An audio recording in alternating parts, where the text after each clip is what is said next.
Boa noite a todos. Meu nome é Helena, eu sou oncologista aqui em Belo Horizonte. Primeiro, eu queria agradecer a presença de todos, muito obrigada. Queria dizer que eu faço parte de um grupo de médicos que têm especialidades que tratam câncer. Nós somos do grupo GEL e a gente começou a fazer uma série de aulas de tumor, focada em tumor gastrointestinal. Então, hoje nós vamos fazer a primeira aula. A primeira aula é de colo retal. O Dr. Ricardo Sembranelli, oncologista, vai apresentar um caso clínico. A doutora Isabela vai falar dos aspectos genéticos do caso clínico e dos aspectos genéticos em relação ao tratamento do câncer coloretal. E o doutor Fernando Augusto vai falar sobre cirurgia minimamente invasiva para metastasectomia hepática. Eu queria chamar agora o doutor Ricardo Sembranelli para começar o caso clínico. Doutor Ricardo, você está aí a posto já?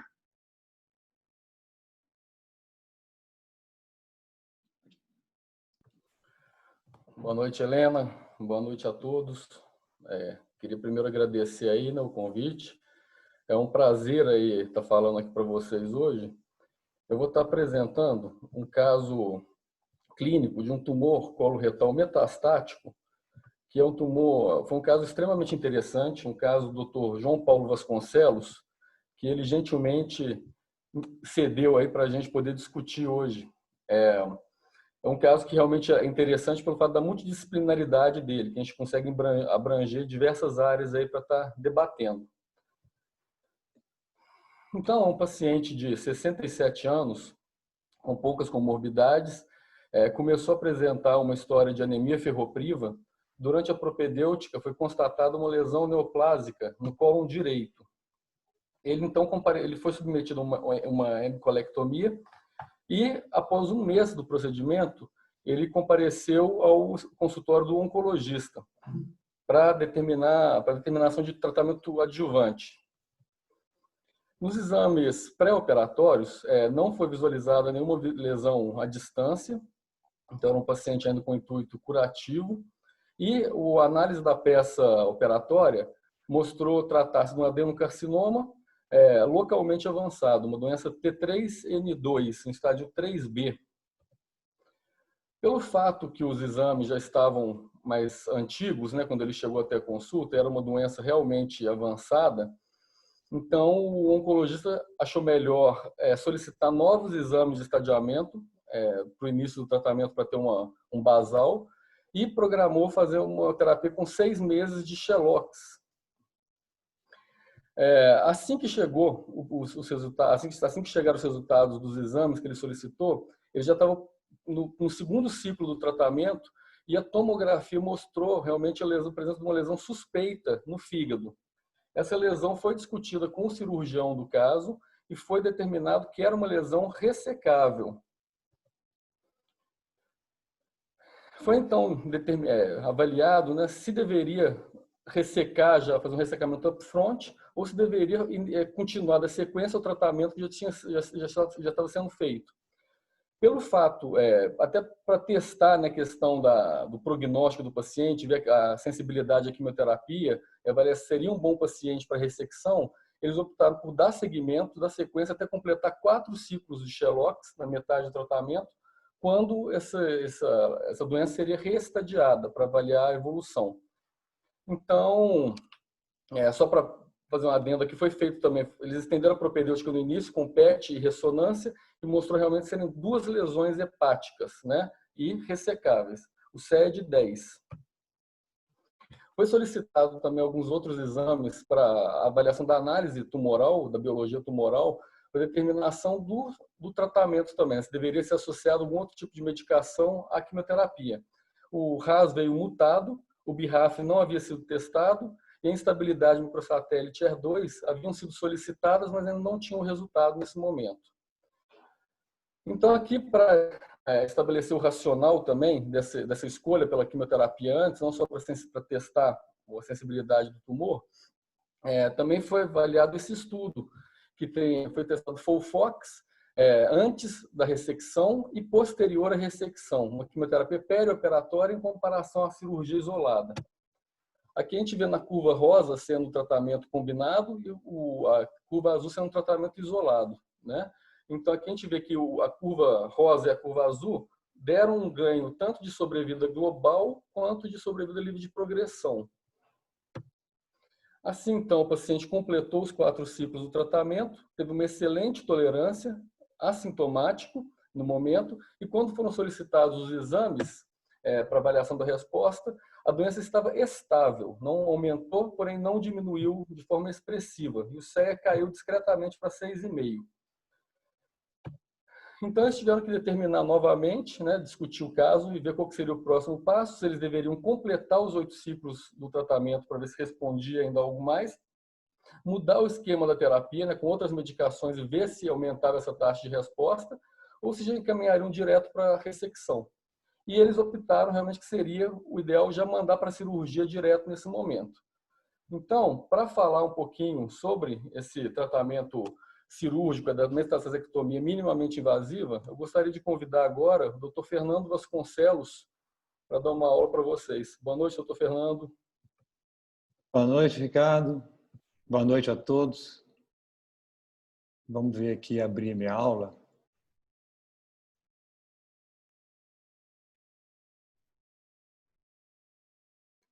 Só um minuto que já vamos começar.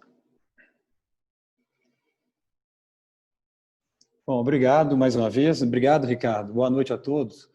E vou falar aqui um pouquinho sobre a hepatectomia robótica, que, ao que parece, é uma tecnologia promissora que poderemos utilizar com maior liberdade no futuro no tratamento dos pacientes com doenças hepáticas, sejam elas primárias ou não, especialmente como nesse caso aqui é um paciente com metástase hepática de tumor coloretal. Do ponto de vista histórico, a primeira hepatectomia minimamente invasiva que foi realizada, no caso por acesso laparoscópico, foi em 1992, né? Posteriormente, ela foi seguida da hepatectomia robótica. Essa aí aconteceu em 2003, foi realizada por Giulianotti em Chicago. E a adesão dos cirurgiões à hepatectomia por acesso minimamente invasivo não foi muito boa, não foi muito acelerada como a gente viu em outras situações, né? E aqui, em 2008, nessa declaração de Lusvi, foram sugeridas o que deveríamos fazer por acesso minimamente invasivo. Nós deveríamos operar os segmentos hepáticos periféricos, deveríamos fazer bissegmentectomia, no caso, a sectorectomia lateral esquerda, né? Ou seja, utilizar o acesso minimamente invasivo laparoscópico em regiões hepáticas onde o acesso cirúrgico é menos complicado, né? O que a gente observou é que a hepatectomia laparoscópica não ganhou tanta popularidade, como eu já disse. Aqui em 2018, estimando que 18% dos cirurgiões dos Estados Unidos e 10% dos cirurgiões italianos fazem as hepatectomias por acesso minimamente invasivo. E nessa mesma linha, nesse estudo também recente de 2018, mostrando aqui que os cirurgiões holandeses, em 2014, somente 10% deles faziam a hepatectomia por acesso minimamente invasivo. E por que essa adoção tão lenta, né? O fígado é um órgão complexo, né? A relação vascular especial, né, intraparenquimatosa e com a cava e com as vias hepáticas, ela é difícil de ser entendida, né? E especialmente quando a gente imagina que nós estamos utilizando uma ferramenta que provoca limitações técnicas, né? A laparoscopia, ela é em 2 dimensões, todo mundo aqui está habituado a isso. A laparoscopia utiliza instrumentos muito rígidos, então o cirurgião ele tem limitações para a realização de um procedimento cirúrgico complexo. Ou seja, isso explica essa dificuldade de adoção da laparoscopia nessas circunstâncias. Agora, ao passo que a robótica, como também eu acho que é de conhecimento já comum de todo mundo, ela tem uma série de facilidades técnicas, né? Especialmente, a gente volta a ter a visão em 3 dimensões e o cirurgião volta a ter o movimento do punho. Isso faz uma diferença absurda, né? E fazer só um comentário, a indústria fala que o cirurgião ele pode passar da cirurgia aberta diretamente para a cirurgia robótica. Uma visão pessoal, eu acho que isso não faz o menor sentido, especialmente quando a gente pensa em cirurgia de fígado, né? Eu acho que o cirurgião ele tem que ter formação em cirurgia aberta, ele tem que ter formação em cirurgia laparoscópica, não necessariamente hepatectomia laparoscópica, mas cirurgias laparoscópicas avançadas, e que permitirá a ele interpretar, enxergar o campo operatório com a lupa laparoscópica e aí então utilizar uma ferramenta que facilita a realização do procedimento cirúrgico com movimento de punho, visão em 3D, dentre outras facilidades, né? São muitas as vantagens e limitações que o robô possui, mas eu gostaria de fazer um comentário nisso aqui, que é a questão do docking, né? Docking, quando você traz o robô e acopla ele ao paciente, fala-se muito que docking é complicado, né? Docking não é complicado. Quando a gente está aprendendo a usar o robô, a gente tem mesmo uma certa dificuldade. É natural, uma coisa que a gente não conhece. À medida que o cirurgião está familiarizado com o docking e a equipe dele também, o docking dura 1 minuto ou 2, se muito 5 minutos. Então, essa questão do docking é um pouco de um mito, né? E o undocking, da mesma forma, retirar o robô do doente também é uma coisa muito rápida, tá? Na literatura, se a gente vai buscar respaldo científico para a utilização do robô nas hepatectomias, o que nós vamos ver é que tem muito trabalho ruim, né? Muitos estudos retrospectivos, muitos estudos uninstitucionais, a gente não tem nada prospectivo, aleatório, multicêntrico, casuística longa, né? Ou seja, isso então limita um pouco as afirmações relacionadas à cirurgia robótica, mas nos permite ter uma ideia do que se trata, né? Esse estudo aqui é um estudo recente, ele tem como um dos seus autores aqui o John Martini, que é um amigo nosso, que estará aqui em breve nessas nossas reuniões para falar da cirurgia pancreática por acesso robótico, mais especificamente da duodeno-pancreatectomia. Ele é lá da Carolina do Norte, nos Estados Unidos, e nesse estudo deles é uma análise retrospectiva e uninstitucional comparando a robótica com a cirurgia laparoscópica, e o que ele observa é que os resultados são muito semelhantes, exceto que as readmissões na cirurgia robótica, os pacientes operados por cirurgia robótica, foi menor. Não há inferioridade da cirurgia robótica em relação à laparoscópica. E outros estudos demonstram a mesma coisa, inclusive quando comparando com a cirurgia via de acesso aberta, né? O robô não é pior, ele é tão bom quanto, podendo ser melhor do que a cirurgia laparoscópica, né? Possui algumas particularidades esse acesso robótico. Eu vou comentar alguns deles. Um deles está relacionado com os instrumentos robóticos, tá? É essencial o planejamento do uso dos instrumentos, porque senão o cirurgião vai gastar dinheiro demais abrindo e fechando pinça que não precisava ter sido aberta, né? E uma curiosidade é que quando a gente opera com energia ultrassônica, a gente opera com energia bipolar e a gente opera com energia monopolar. Nós temos 3 energias disponíveis ao uso do cirurgião. A gente opera com energia na mão direita e na mão esquerda. Esses instrumentos, alguns deles, com exceção do dissector ultrassônico, como nós veremos no vídeo adiante, o dissector ultrassônico é rígido, as outras energias, bipolar e monopolar, elas são articuladas, nos permite uma hemostasia e a manutenção do campo cirúrgico limpo durante a operação, né? Além do mais, nós temos um porta-agulhas, que é um fenômeno para a sutura, né? Dizem que o robô é uma máquina perfeita de sutura de $2 milhões, né? Eu gostaria de ter mais à minha disposição, para dizer a verdade, viu? Bom, o posicionamento do paciente para a cirurgia robótica tem algumas semelhanças e, claro, diferenças em relação à cirurgia aberta e laparoscópica. O paciente fica em decúbito dorsal, sempre em encéfalo aclive, em 16 a 20 graus. A gente usa nesses aparelhos, nesses smartphones, há dispositivos que nos permitem ver perfeitamente a angulação da cama, caso não tenha esse tipo de dispositivo acoplado à cama, já que o paciente está deitado sobre ela. Então, ele fica em encéfalo aclive em 16 a 20 graus. Ele fica em deslocamento lateral esquerdo, a gente faz uma lateral esquerdo na maca e bota um coxinho na região tóraco-abdominal, acentuando ainda mais esse lateral esquerdo para facilitar a exposição do fígado, né?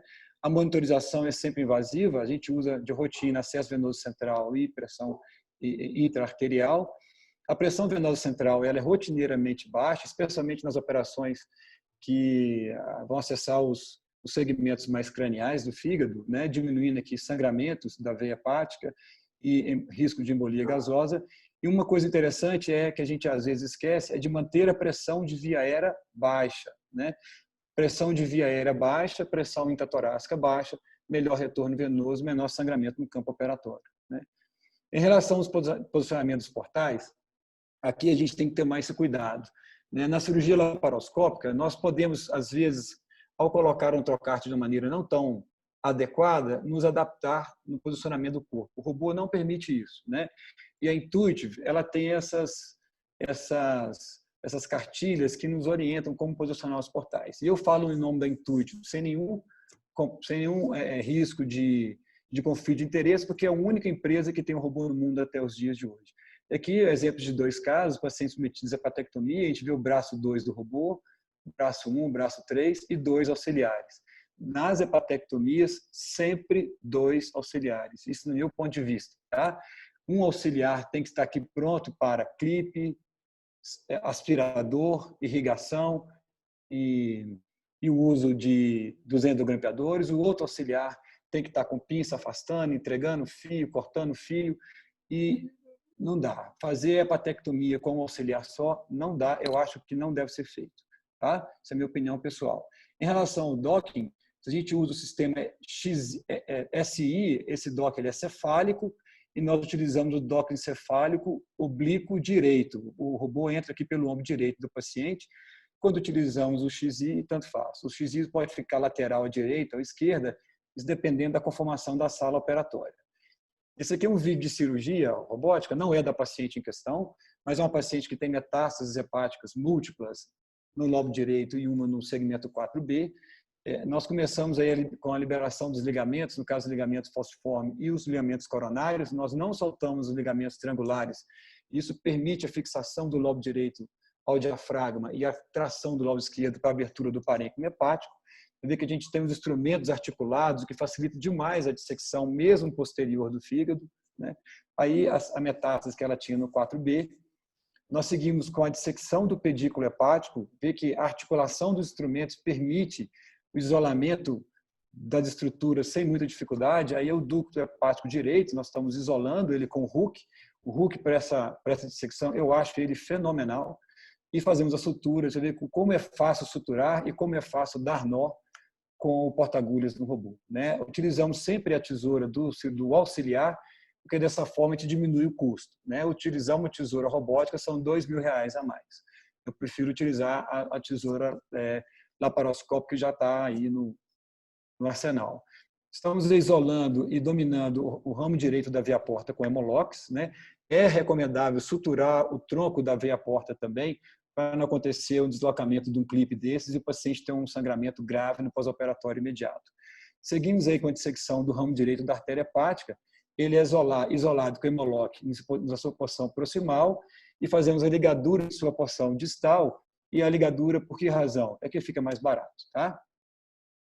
Liberando posteriormente o fígado, a gente vê ali as metástases, né? Liberando essas aderências do fígado com o reto peritônio, liberamos a cava infrahepática e aqueles ramos espiglianos que são encontrados, eles devem ser ligados e seccionados, e aí utilizando o Huck, que é a energia monopolar, atingindo lá o diafragma do lado direito, né? Você vê que é uma dissecção, um campo de visão muito satisfatório, os instrumentos articulam, facilitam demais a visão, a habilidade potencializa a habilidade do cirurgião e a visão em 3D. Né? Aí fizemos a enucleação da lesão que essa paciente possuía no segmento 4B em sua face posterior e vamos fazer então agora a demarcação da área de isquemia no parênquima hepático, isquêmico à direita e bem perfundido à esquerda, né? Nós estamos aí com a ligadura do pedículo à direita e a utilização do ultracísio, tal qual na cirurgia laparoscópica, a alergia ultrassônica, a pinça ela é rígida e nós vamos fazendo,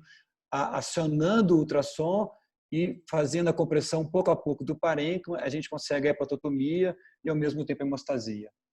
E esses pontos nós fazemos eles também rotineiramente, que permite a tração para um lado do fio e o fígado fica fixo no ligamento triangular do outro. A gente consegue abrir o parênquima hepático e seguir com a hepatotomia. Você vê que o auxiliar ele é bastante ativo, aspirando e irrigando o campo operatório a todo momento, né? Os ramos maiores, eles são ligados, né? Lembrando que na cirurgia laparoscópica a gente usa muito mais grampo pelo menos a princípio, do que na cirurgia robótica, que a gente consegue isolando e ligando ramo a ramo, né? E essa questão de ter 2 auxiliares é importante, e o auxiliar que vai ajudar o cirurgião na hepatectomia, especialmente a hepatectomia complexa, como a hepatectomia direita e assim por diante, ele tem que ser um auxiliar experimentado em cirurgia laparoscópica e em cirurgia hepática, e preferencialmente com formação em robótica. Porque se acontece um acidente aí, vocês sabem, é coisa séria, é sangramento de grande volume. Então, não dá para entrar numa operação dessa com residente de 1º ano e residente de 2º ano. Não dá, tá? Nós, lá no nosso serviço, quando fazemos as hepatectomias, fazemos com a equipe completa, e o cirurgião que está na mesa de cirurgia, ele tem formação em cirurgia laparoscópica e também em cirurgia robótica, né? Seguimos aí a hepatotomia. Quando nos aproximamos lá dos ramos da veia hepática, a gente já utiliza os grampeadores, os endogrampeadores, aí no caso com energia, os endogrampeadores de carga branca, carga vascular. Uma pessoa que não sabe laparoscopia não consegue botar um grampeador desse, tá? Por isso que quem for auxiliar tem que ser uma pessoa com experiência. Aí teve uma rupturazinha no ramo da hepática, que foi aí prontamente controlada com um outro grampeamento, né? E aí vocês veem, olha, aqui a gente tem a mão do auxiliar, as pinças robóticas, e daqui a pouquinho vocês verão a entrada da mão do 2º auxiliar. Aqui a veia hepática direita vai acabar de ser seccionada, né? Essa paciente tem um volume de sangramento estimado em torno de 300 ml, foi muito pouco, né? Foi uma operação que durou em torno de 4 horas e meia, né? E aí, então, o auxiliar aqui, ó, o 2º auxiliar ajudando na exposição. Então, tem um auxiliar aqui, um outro auxiliar de cá e o cirurgião operando. Ou seja, todo mundo trabalhando junto para que essa operação ela ocorra da melhor maneira possível, né? Bom, terminado aí a secção da veia hepática, a gente libera o que restou ali da cápsula do fígado, libera o ligamento estrangular, né? E a peça cirúrgica nós rotineiramente tiramos dentro de uma sacola e por incisão afanestil, né? E a incisão afanestil, mesmo sendo grande para tirar uma grande peça operatória, ela tem uma morbidade muito baixa, né? Esse é o resultado da cirurgia. A nossa casuística ela é ainda muito inicial, nós temos somente 14 casos operados, nós somos neófitos nessa questão da cirurgia hepática robótica, mas felizmente com bons resultados, né? Fizemos hepatectomia direita, hepatectomia esquerda, bissegmentectomia e ressecção de um segmento, né? Foi no segmento 2, segmento 6, segmento 4A, tiramos um pouquinho de tudo, né? E esse aqui é o último diapositivo, o último slide, demonstrando aqui os principais centros que operam a cirurgia, fazem hepatectomia com robô, vê que casuísticas não tão grandes, né? E os nossos resultados desses 14 casos se assemelham muito ao resultado da literatura. E para finalizar, o que eu gostaria de dizer é o seguinte, tal qual eu penso também para as duodenopancreatectomias, eu acho que no futuro nós faremos a hepatectomia ou aberta ou robótica. Eu acho que a laparoscopia vai perder espaço nisso, porque ele é muito difícil de ser feita, de ser ensinada e de ser aprendida, né? Então, eu acho que a cirurgia robótica, nessa aplicação da cirurgia hepática, ela é promissora e eu acredito que presenciaremos uma expansão dela no futuro. Eu gostaria de agradecer a atenção de vocês e chamar o Dr. Ricardo para reassumir a reunião. Boa noite.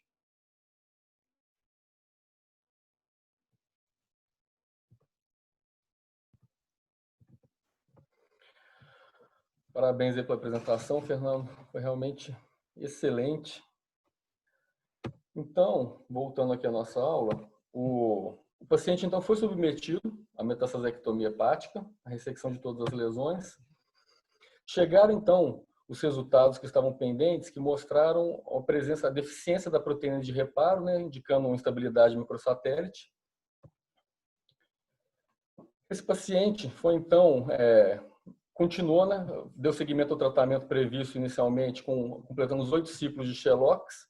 Teve uma boa toxicidade, uma boa recuperação pós-operatória. Ao final do tratamento, ele tinha um CER de 3,6. Porém, pelo fato de ele ter tido essa instabilidade microsatélite, que é uma alteração altamente relacionada à síndrome de Lynch, ele foi encaminhado para uma avaliação do geneticista. O geneticista, então, solicitou alguns exames, entre eles o BRAF, que ele veio com uma mutação no gene V600E. Essa mutação, normalmente, ela é uma mutação excludente com a mutação do RAS, que esse paciente já tinha apresentado no início. Então, realmente, deixou o oncologista totalmente em parafusos isso, né? Ele ficou realmente sem entender direito. E para falar um pouquinho sobre essa questão, eu vou convidar agora a doutora Isabela Elias para falar sobre essa aula das alterações genéticas no tumor coloretal. Boa noite, doutora Isabela. Boa noite, doutor Ricardo. Muito obrigada. Boa noite a todos. É um prazer muito grande estar aqui hoje para falar para vocês sobre a oncogenética do câncer coloretal, que foi um dos primeiros tumores sólidos a ser caracterizados molecularmente. Essa história começa... Só um minuto.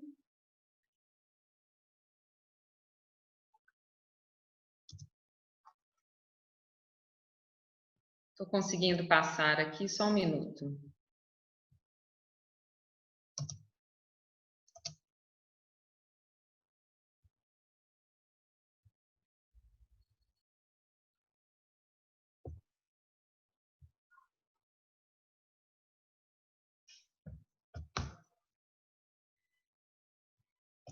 Vou tirar, começar novamente.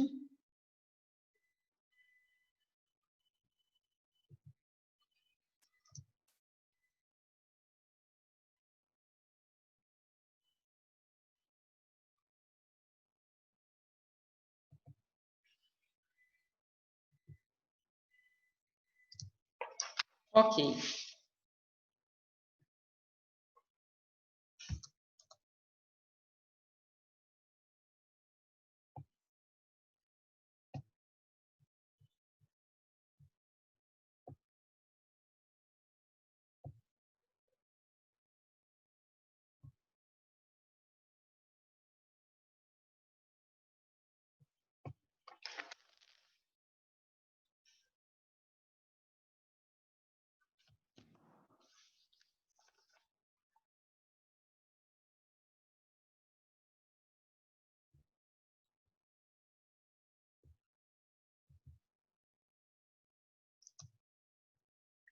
Vamos dar continuidade.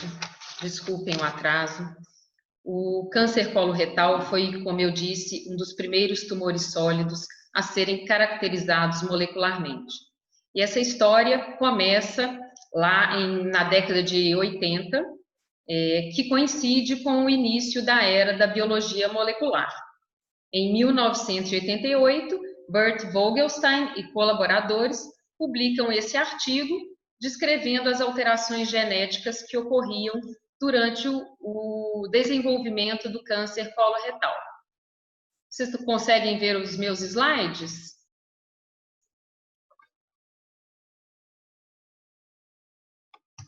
Bom, dando continuidade, esse modelo descrito por Vogelstein é um modelo, como representa essa figura, um modelo de um acúmulo sucessivo e progressivo de eventos genéticos e epigenéticos que levam à formação do adenoma e sua progressão para o adenocarcinoma. Ele mostra o papel importante de alterações desencadeantes, que são as mutações drivers, em genes supressores de tumor e em oncogenes. E isso confere uma vantagem seletiva ao crescimento daquele clone celular, promovendo a progressão tumoral.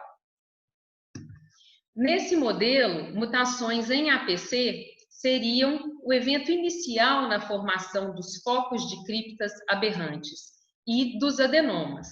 E depois, mutações em KRAS levaria à progressão do adenoma inicial para o adenoma avançado, e mutações subsequentes em outros genes levaria à transformação para o adenocarcinoma, o que culmina com a mutação do gene P53, considerado o guardião do genoma e promovendo o crescimento e até a disseminação tumoral.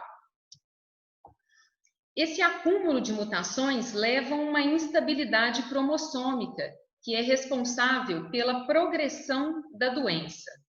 Acontece que foi cometido um erro subsequente a essa publicação, e esse erro foi replicado em vários artigos científicos e livros-texto, ao assumir que essas alterações sequenciais de APC, KRAS e P53 fossem as únicas e as exclusivas responsáveis pela carcinogênese coloretal. E a gente sabe que isso não é verdade, né? Nós sabemos hoje que apenas cerca de 10% dos tumores coloretais são caracterizados por esse genótipo clássico. Vogelstein já sabia disso, né? Nessa publicação dele, do Fearon, de 1990, ele escreve que a patogênese da neoplasia humana é um quebra-cabeças que deve ser montado ou deve ser resolvido nas próximas décadas. E é exatamente isso que nós vimos acontecer e eu presenciei a última década de evolução desses estudos, né? Que ainda a gente vê acontecer e muito rapidamente, né? Com o passar dos anos e o desenvolvimento desses estudos, juntamente com o avanço da tecnologia disponível, nós vimos que o câncer coloretal é uma doença de múltiplas vias de carcinogênese. E com esse artigo publicado em 2006 por Jeremy Jess, fica claro que o câncer coloretal compreende subgrupos com características clínicas, patológicas e moleculares distintas. Bom, essa evolução culminou com uma colaboração internacional que resultou na publicação desse consenso, que é o consenso de subtipos moleculares do câncer coloretal. Nessa classificação, a maioria dos tumores coloretais foi categorizada em 4 subtipos, que nós chamamos de grupo CMS. Essa classificação representa hoje a melhor descrição da heterogeneidade do câncer coloretal a nível de expressão gênica.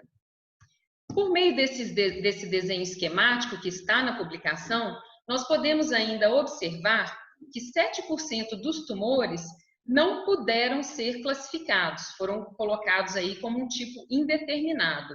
E outra pequena porcentagem dos tumores compartilha de características entre um subtipo e outro, que seriam subtipos mistos. Mas os autores do consenso reconhecem que um refinamento dessa classificação deverá acontecer no futuro. E o que nós vimos que, em paralelo ao avanço do conhecimento dos drivers moleculares, inclusive das interações no microambiente tumoral, nós observamos também os avanços no desenvolvimento das drogas-alvos, das imunoterapias, no cenário clínico, como vai ser exemplificado no nosso caso clínico. E esses avanços, então, possibilitam a prática da oncologia de precisão, né, que permite um tratamento personalizado com drogas direcionadas ao biomarcador molecular. Então, esse consenso subdivide, ou seja, classifica os tumores em 2 grandes vias de carcinogênese, que são distintas, são independentes e são mutuamente excludentes. Uma delas é a instabilidade cromossômica, a SIN, que é depois subdividida em 3 subgrupos, né? E neles está incluída a via clássica descrita por Vogelstein, e a outra via é a via de instabilidade de microsatélites, que é causada por uma deficiência no mecanismo de reparo do DNA. E é sobre isso que nós vamos conversar agora, sobre essa via, que é caracterizada por tumores hipermutados e sem instabilidade cromossômica. Eles exibem um fenótipo peculiar, com características clínicas e patológicas semelhantes. Eles são tumores indiferenciados ou pouco diferenciados, eles têm um componente mucinoso exuberante, eles têm células em anel de Sinnett, eles têm um infiltrado peritumoral linfocitário, que a gente chama de tipo doença de Crohn, e um padrão de crescimento que os patologistas denominam como padrão medular ou cribriforme, além de predileção pelo acometimento do cólon direito. Bom, 14% de todos os tumores esporádicos exibem instabilidade de microsatélites.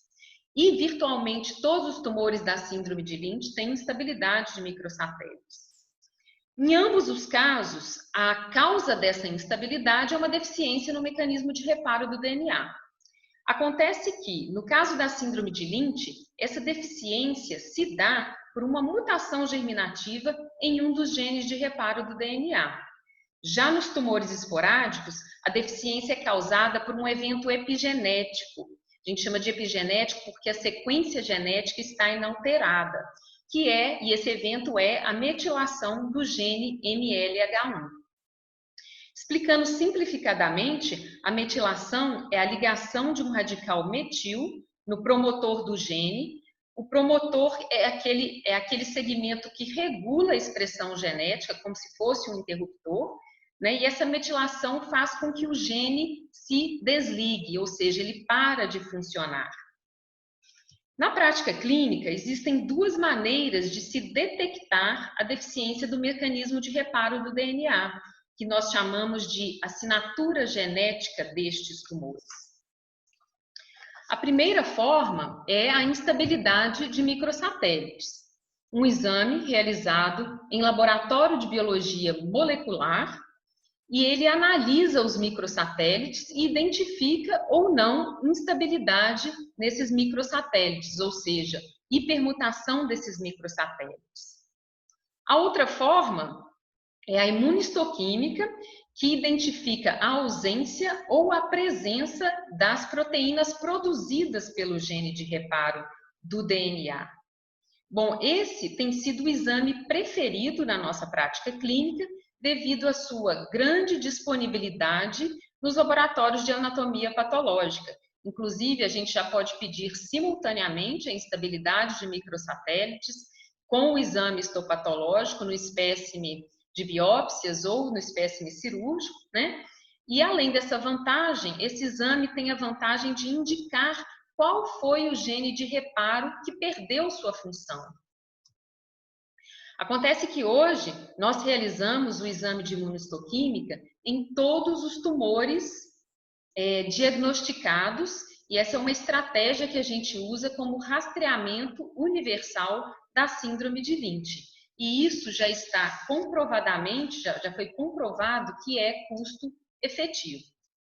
Então, esse é o exame do nosso paciente em questão, que mostrou presença das proteínas de reparo MSH2 e MSH6 e ausência das proteínas MLH1 e PMS2. Bom, isso quer dizer, então, que o MLH1 e o PMS2 estão deficientes, não estão funcionando. No caso, se fosse a ausência de expressão de MSH6 e MSH2, nós já poderíamos concluir que se tratasse de um paciente com síndrome de Lynch, e encaminharíamos, então, esse paciente para o sequenciamento genético. Bom, acontece como é a deficiência de MLH1 e PMS2, existe a possibilidade de se tratar de um tumor esporádico ou de um tumor de síndrome de Lynch, e nós precisamos fazer esse diagnóstico diferencial. Então, o que a gente vai utilizar é uma estratégia que é mais barata, porém eficiente, mais barata que eu digo do que o sequenciamento, que a gente sabe que o sequenciamento é um exame mais caro, e mesmo com o advento da tecnologia NGS, que causou uma queda drástica no custo desse exame, ainda não é um exame barato. Então, essa estratégia é a pesquisa de mutação em BRAF, mutação V600E em BRAF, que foi detectada nesse nosso paciente. Bom, a mutação V600E está presente em cerca de 70% dos tumores esporádicos com instabilidade de microsatélites e está ausente nos tumores com síndrome de Lynch. Isso é, ela exclui a possibilidade de síndrome de Lynch. E o que aconteceu com o nosso paciente? O geneticista pediu essa mutação, ela veio positiva, ele devolveu o paciente para o Dr. João Paulo, falando, não é síndrome de Lynch, pode dar seguimento no tratamento. Caso a mutação BRAF V600E fosse negativa, então nós teríamos sim que encaminhar esse paciente para o sequenciamento genético. ok? Bom, em relação ao que o Dr. Ricardo falou sobre as mutações em Carras e BRAF, que são mutuamente excludentes, isso é verdade, sim. E o que a gente vê são relatos de casos na literatura, né? Então, são realmente poucos casos onde a gente encontra essa dupla mutação, são casos raros, e a gente vê que na maioria desses relatos existe uma tendência de que essa dupla mutação leve a uma biologia tumoral mais agressiva e um pior prognóstico. Bom, voltando à questão da síndrome de Lynch, eu queria colocar para vocês a importância de diagnosticar a síndrome de Lynch. Porque para o oncologista selecionar a droga que ele vai usar na quimioterapia, seja químio, seja imunoterapia, seja droga-alvo, basta saber se o tumor tem estabilidade de microsatélites, tem mutação de Carras ou de BRAF, mas para nós, qual é a importância de saber que um paciente é portador de síndrome de Lynch? Nós sabemos que essa é uma síndrome hereditária, de padrão de herança autossômico dominante, e que leva a um aumento considerável do risco de desenvolver câncer coloretal e câncer de endométrio, além de aumentar também o risco de desenvolver tumores em vários outros órgãos, que são esses em vermelho, nesse desenho, representados nesse desenho esquemático, também predispõe ao desenvolvimento de tumores sincrônicos, tumores metacrônicos, idade bem precoce de aparecimento desses tumores, 2 tumores primários em um mesmo órgão, e daí por diante. Então, é importante fazer esse diagnóstico, porque nós vamos inserir esse paciente vamos fazer o aconselhamento genético desse paciente e inseri-lo num programa de rastreamento intensivo, que é muito diferente do rastreamento de pessoas sem mutação. Né? Nós podemos, inclusive, além de fazer esse rastreamento, avaliar a possibilidade de fazer uma quimioprofilaxia, evitando tumores futuros no nosso paciente. Existem a possibilidade de realizar cirurgias ampliadas, como, por exemplo, para o tratamento do câncer coloretal, ao invés de realizar uma colectomia segmentar, realizar uma colectomia total. Existe também a possibilidade de fazer cirurgias redutoras de risco, como, por exemplo, a esterectomia, a salpingoforectomia bilateral, antes mesmo do desenvolvimento de tumores nesses órgãos. Da mesma forma, uma coisa que me empolga muito com a oncogenética é a possibilidade de fazer o aconselhamento genético dos familiares do nosso paciente, dos familiares sob risco, nos permitindo identificar os portadores e descartar os não portadores. E isso é muito importante, porque nesses não portadores da mutação, a gente tira um peso das costas desse paciente e ele vai seguir a vida dele normalmente, fazendo o rastreamento habitual que ele faria mesmo. Já com a identificação do paciente portador de uma mutação, da mesma forma, nós vamos inserir esse paciente naquele programa de rastreamento intensivo, nós vamos ter acesso ao nosso paciente antes que o câncer tenha acesso a ele. Nós sabemos que o paciente com síndrome de Lynch, ele nasce predestinado a desenvolver o câncer. Mas o mais gratificante da oncogenética que ela nos traz e que ela coloca em nossas mãos é a possibilidade de intervir e mudar o destino do nosso paciente, seja com diagnóstico precoce, tratamento precoce, cura do nosso paciente, seja evitando o aparecimento do câncer nele e nos seus familiares. Nós realmente podemos salvar as vidas desses nossos pacientes. Agradeço a atenção de todos. Vou passar a palavra novamente para o Dr. Ricardo para dar o desfecho do nosso caso clínico. Dr. Ricardo. Oi, Isabela. Parabéns aí pela apresentação.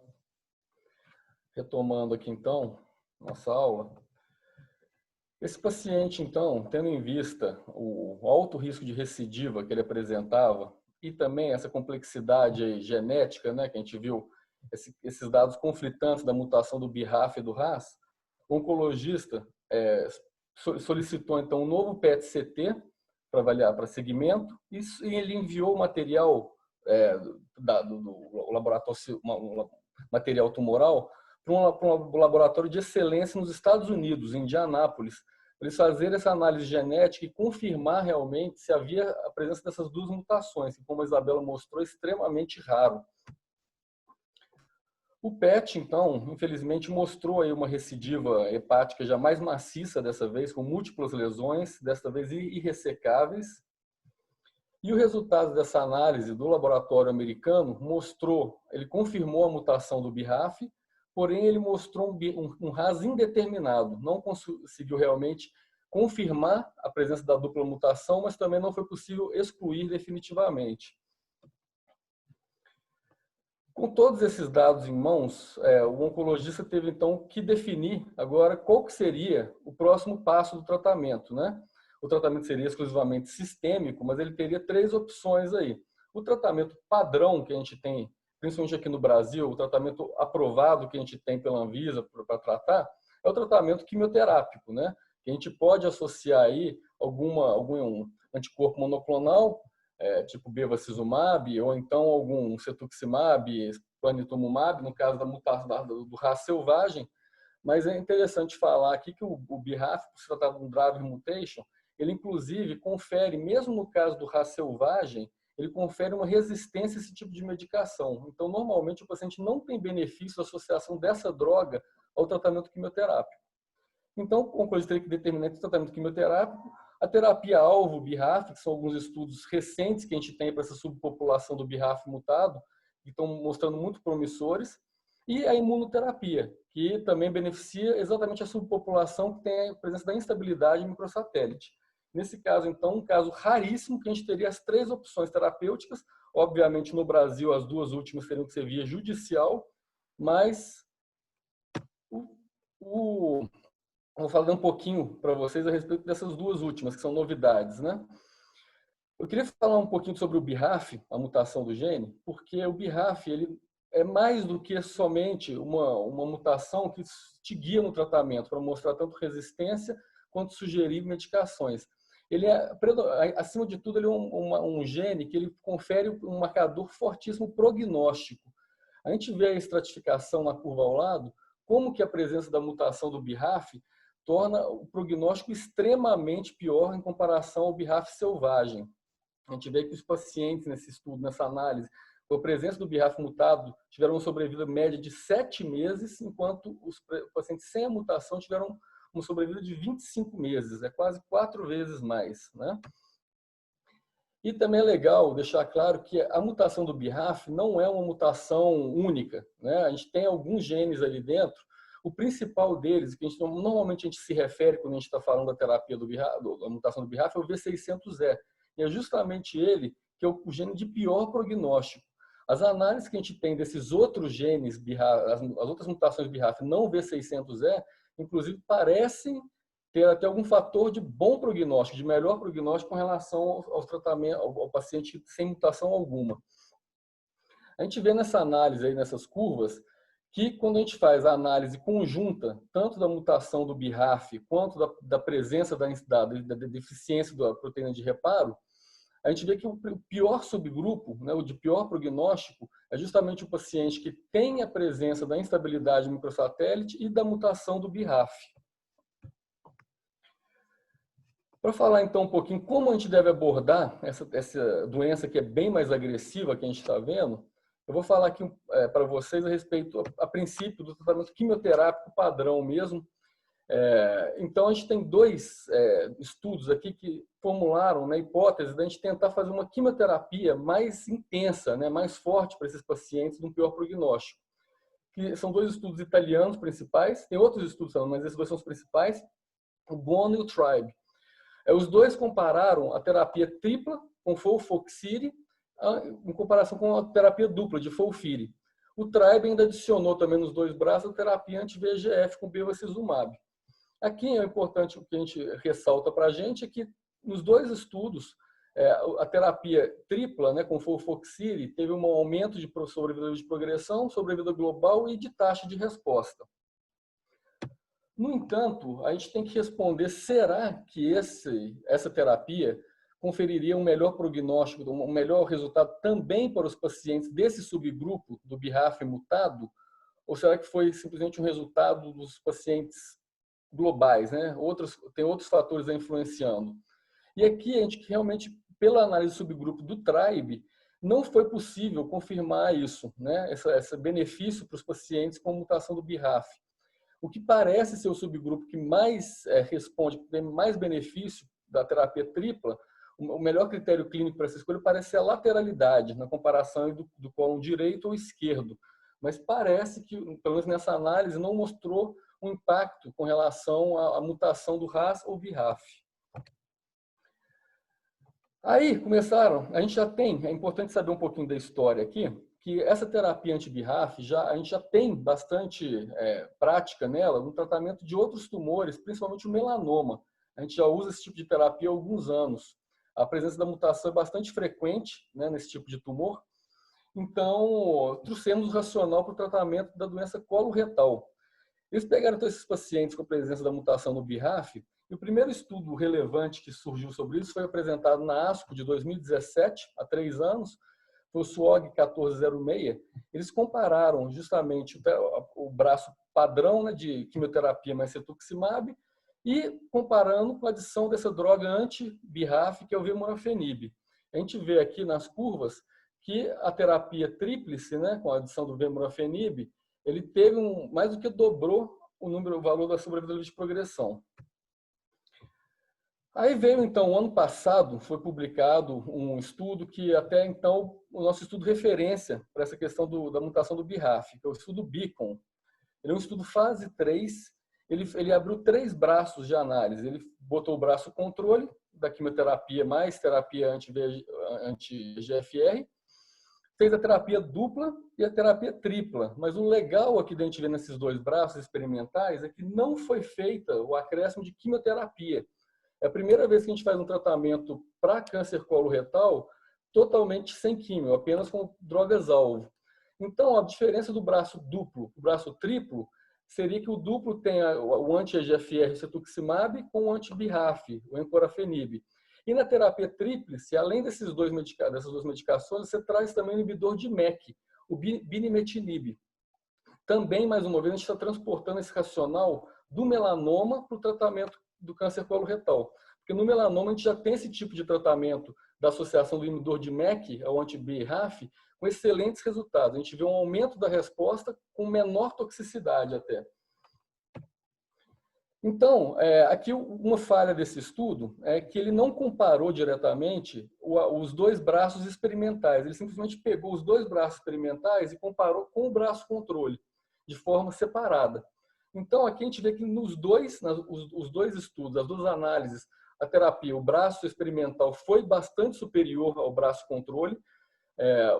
Aqui, a análise, aparentemente, do braço da terapia tripla parece ter um ganho ligeiramente maior de sobrevida global em comparação à terapia dupla. A análise da toxicidade também mostrou que o braço experimental, além de inferior, o braço da quimioterapia é mais tóxico do que essas terapias e não parece ter uma grande diferença de toxicidade entre os 2 braços experimentais. Agora, essa semana, na sexta-feira, a gente vai ter a ASCO 2020 em Chicago, que vai trazer, inclusive, a atualização desse estudo para a gente. A gente espera que, de repente, ele consiga nos responder, entre os 2 braços experimentais, o duplo ou o triplo, qual que seria o melhor regime de tratamento. Entrando, então, um pouquinho agora para falar da imunoterapia no câncer coloretal, que é um assunto que eu acho que tem extrema relevância na prática médica, hoje em dia, de forma geral, não só na oncologia. A gente vê que desperta um grande interesse e curiosidade na comunidade médica, não oncologista, e principalmente nos nossos pacientes. É raro um paciente um familiar que nunca te questiona a respeito, pô, doutor, e esse tal de imunoterapia não é indicado para o meu caso, né? Eu não consigo usar ele. Então, a gente já tem uma experiência grande com a imunoterapia em alguns tumores, principalmente melanoma, novamente, pulmão e tumores urológicos. Mas no mundo do TGI, né, dos tumores gastrointestinais, a gente ainda não tem muitas oportunidades de uso. Aqui no câncer coloretal, foi descoberto há alguns anos que uma subpopulação especificamente se beneficiaria do tratamento da imunoterapia, que é justamente esses pacientes com a presença da instabilidade microsatélite. Infelizmente, um subgrupo pequeno, né, os pacientes com doença metastática que possuem essa instabilidade microsatélite é em torno de 4 a 5%, mas esses pacientes parecem se beneficiar muito. Então, a gente vê aqui que esse estudo aqui no 016 foi simplesmente para estratificar qual subgrupo se beneficia e mostrou que era favorável aos pacientes com a deficiência da proteína de reparo. Aí veio, então, outros estudos para analisar isso melhor. O Keynote 164, que avaliou a resposta de uma medicação anti-PD1, pembrolizumab, após progressão de quimioterapia, então seria de segunda linha em diante, né, do tratamento. Os pacientes já normalmente respondem muito mal, né, às terapias, já tem um prognóstico muito ruim, quando a gente vai tentar outros tipos de quimioterapia. E então eles queriam, não era nem comparar com a quimio, eles queriam simplesmente avaliar a resposta da medicação nesse subgrupo. A gente viu aqui uma taxa de resposta de praticamente 30% nesses pacientes, com uma sobrevida global em um ano de mais de 70%. Então, mostrando que a droga realmente seria ativa nesses pacientes. Tendo esse racional já pronto, então, começou a guerra de laboratórios, né? Outro laboratório concorrente, a Bristol, que tem uma medicação muito semelhante ao pembrolizumab, o outro anti-PD1 também, o nivolumab, resolveu fazer, então, um estudo trazendo esse tratamento já para a primeira linha. Antes de você fazer a quimioterapia para esses pacientes, você já avaliaria a imunoterapia.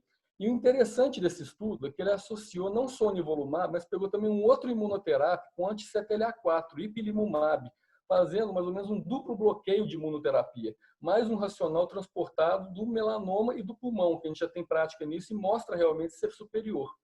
Esse estudo, Checkmate 142, a gente ainda não tem o resultado dele. O resultado dele está previsto somente para 2022, mas a gente já tem algumas análises preliminares que mostraram aqui realmente uma atividade intensa, né, desses pacientes. Até então, nas análises, estamos mostrando uma sobrevida livre de progressão em um ano de quase 80%. Isso daí é muita coisa, né? O paciente que fica estável ou respondendo mais de um ano, 80% dos pacientes. Então, a gente está bastante ansioso. E é legal falar que nessa ASCO também, daqui a 3 dias, um dos principais estudos, que vai ser inclusive da plenária, foi um dos 5 principais estudos do Congresso, vai ser um estudo com esse racional, imunoterapia em primeira linha para pacientes de estabilidade microsatélite, mas com o uso do pembrolizumab, aquele primeiro que eu falei, imunoterapia isolada. Já tem alguns dados que saíram que a gente já sabe que ele foi superior, ele deu ganho de sobrevida livre de progressão e a sobrevida global ainda estava imatura para ser divulgada. Mas tudo indica que vai ser realmente nosso novo standard, né? Nosso novo padrão de tratamento para a primeira linha, para esses pacientes de instabilidade microsatélite, muito em breve. A gente vê aqui que, inclusive, os principais diretrizes do mundo, né? O NCCN mesmo já colocou em seus guidelines, para a segunda linha em diante de tratamento, ele já adicionou aqui esses tratamentos agnósticos, né? Tanto a imunoterapia simples ou dupla para instabilidade microsatélite, ou o bloqueio do BRAF com a associação do inibidor de MEK. Aí fica a escolha do médico, né? Obviamente, para fazer terapia aqui do BRAF, tem que ter o BRAF mutado e a imunoterapia em instabilidade microsatélite. Com esses dados em mãos, então, depois de muito debate, muita discussão multidisciplinar, o Dr. João Paulo, oncologista, optou pela realização da imunoterapia solo com pembrolizumab. Esse paciente, então, evoluiu com uma excelente resposta, já está aí há 1 ano e meio praticamente fazendo uso da medicação, o CEA dele caiu para 1, normalizou. E aqui o PET, infelizmente eu não tenho essa imagem mais recente, mas que continua dessa forma, mostrando uma grande redução da doença, né? O PET que foi feito no final do ano passado. Tá aí, uma grande redução, a gente vê que o paciente já há quase 2 anos fazendo uso dessa terapia com um ótimo resultado. Então a gente vê que em breve, para algumas subpopulações, a gente tem um grande... a gente está muito otimista, né, com a melhora do tratamento que a gente vai poder oferecer para os nossos pacientes. Com isso, então, eu encerro aqui a apresentação do caso clínico. Eu gostaria de chamar a doutora Helena de novo para ela abrir para as perguntas aí. Obrigada, Ricardo. Parabéns, Ricardo, pela aula. Parabéns, Isabela e Fernando, pela aula. Tem algumas perguntas aqui. Tem 3 perguntas para o Fernando e uma para a Isabela. Fernando, queria te chamar para você responder. A pergunta é do Tiago Fabrício. Doutor Fernando, boa noite. Em uma metastasectomia não regrada, utilizando a plataforma robótica, a falta de sensibilidade dos braços robóticos poderia prejudicar a ressecção R0? É uma pergunta. E na mesma pergunta, o Tiago coloca: estudos mostram que a eficácia da cirurgia robótica hoje é similar à cirurgia aberta, sendo que a plataforma robótica apresenta vantagens. Teria alguma situação clínica atualmente para preferir a cirurgia aberta à plataforma robótica? Ok, Thiago. Obrigado aí pelas perguntas. Eu acho o seguinte, Thiago. Primeiro, em relação à metastasectomia não regrada. Realmente, o robô ele tira completamente a percepção tátil, né? Ela não existe na cirurgia robótica. Literalmente, ela não existe. Tudo que a gente faz é com percepção visual, né? Inclusive no treinamento da cirurgia robótica, a gente aprende a desenvolver esse tipo de habilidade. Na metastasectomia não regrada, se você acha que aquela via de acesso que você utiliza ela não te permitirá uma ressecção segura, é melhor fazer ela aberta, tá? Mas você tem outros artifícios, que é o seu direcionamento baseado na anatomia morfológica do fígado e a utilização da ultrassonografia perioperatória. Isso orienta o seu plano de dissecção, né? Se no planejamento pré-operatório você tem dúvidas sobre margem, não faça minimamente invasiva, faça aberta. Se durante a operação, na dissecção, você tem dúvidas sobre margem, ou com a percepção do ultrassom você nota que a margem não será possível utilizando aquela ferramenta, converta, né? Não hesite, tá? Porque a gente não pode oferecer para o paciente um tratamento de qualidade inferior, né? E em relação à outra pergunta, o que foi mesmo, Helena? A outra pergunta é: estudos mostram que a eficácia da cirurgia robótica hoje é similar à cirurgia aberta, sendo que a plataforma robótica apresenta vantagens. Teria alguma situação clínica atualmente para preferir a cirurgia aberta à plataforma robótica? Nesse caso, Thiago, eu acho que seria naquelas situações de procedimentos cirúrgicos mais complexos do que só a hepatectomia. O que estou querendo dizer com isso? O tumor invade cava, o tumor ele está alojado junto da hepática média e hepática direita, o tumor hepático invade estruturas vizinhas e você tem que fazer uma ressecção multivisceral. Talvez nessas situações, de princípio, eu já faria o procedimento cirúrgico aberto.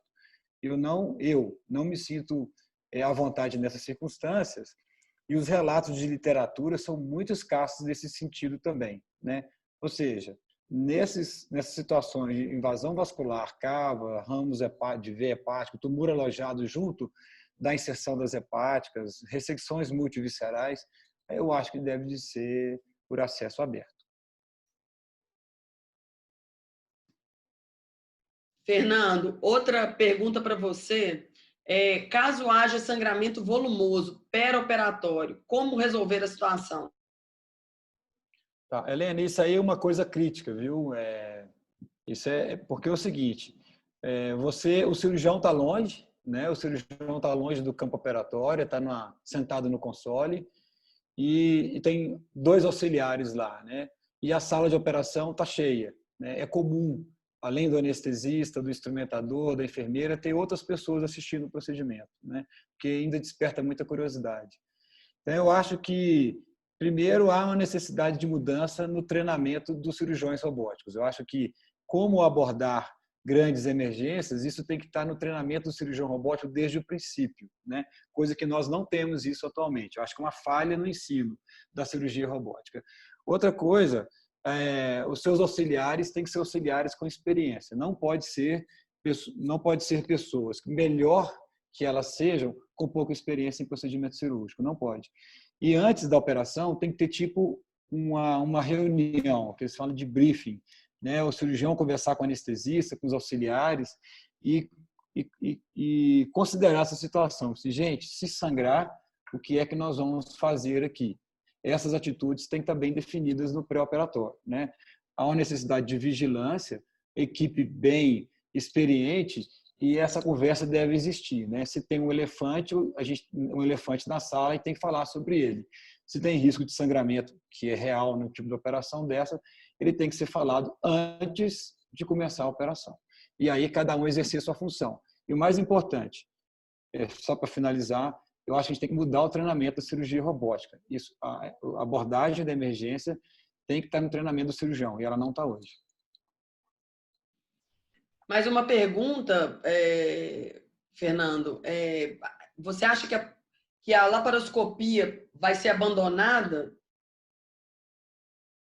Como deveria ser o treinamento dos cirurgiões, visto que a cirurgia robótica, né, está presente? A gente, historicamente, é aquilo ali, né? A primeira hepatectomia em 1992, no ano de 2020, 10% dos cirurgiões operam fígado por laparoscopia. Tem que ter uma razão para isso, né? A laparoscopia é muito difícil, muito difícil. Todo mundo que executa isso sabe, né? Os movimentos antagônicos, instrumentos rígidos, a gente também perde o tato na laparoscopia, numa dimensão menor do que na robótica, mas perde sim. Visão em 2 dimensões, então ela é cheia de problemas. E usar a laparoscopia em procedimentos cirúrgicos complexos é muito difícil, tanto que 10% de cirurgiões fazem hepatectomia por laparoscopia. Uma vez que o robô, nessa primeira geração da robótica, que é o benefício mecânico, já demonstra superioridade em termos de sutura, de visão em 3D, e a tendência da tecnologia é evoluir, e as empresas de equipamentos de operações, né, de procedimentos minimamente invasivos já estão dizendo que não vão investir mais na laparoscopia, eles vão investir na robótica, e aí vai entrar inteligência artificial, big data, etc, etc, etc.